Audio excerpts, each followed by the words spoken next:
Je suis Mathilde Cohn, chef de chœur des Petits Chanteurs de Rueil, basée à Rueil-Malmaison, qui accueille 140 inscrits de 3 ans jusqu'aux parents. Il y a un concept assez unique qui se vit au sein des Petits Chanteurs de Rueil, puisque c'est en famille qu'ils chantent. Et j'ai des familles de 5 enfants, 2 parents, 6 enfants, 2 parents qui chantent tous ensemble de 3 ans à 18 ans, plus les parents.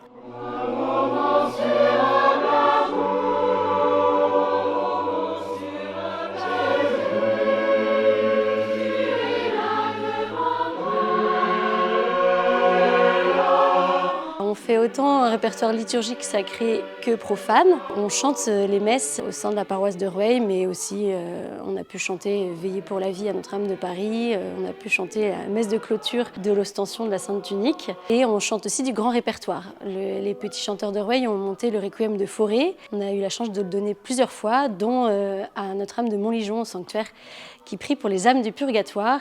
On n'avait pas pensé que les parents allaient rejoindre les enfants. À la base, c'est vraiment un chœur d'enfants. Moi, j'ai cette particularité de les prendre dès 3 ans. Tant que j'ai la force, je continue parce que je suis persuadée que plus on forme l'oreille jeune, plus on va loin et plus ça aide dans la vie. J'accueille tout le monde dans le chœur des Petits Chanteurs de Rueil, il n'y a pas d'audition. Puisque chacun est créé pour chanter et progresse avec l'énergie de tout le groupe.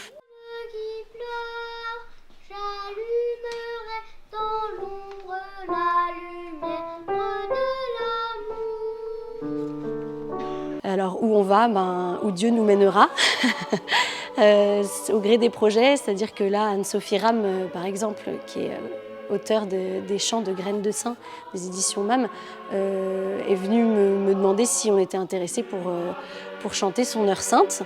Elle a composé 8 chants autour de l'agonie de Jésus au Jardin des Oliviers. Et donc on est rentré dans l'aventure et le CD sort au début du Carême 2026. C'était notre première expérience de CD avec ce chœur qui a bientôt 7 ans. Une fois qu'on a enregistré le CD, on le tourne et on vend ce CD pour diffuser notre travail un peu plus loin qu'à Rueil-Malmaison.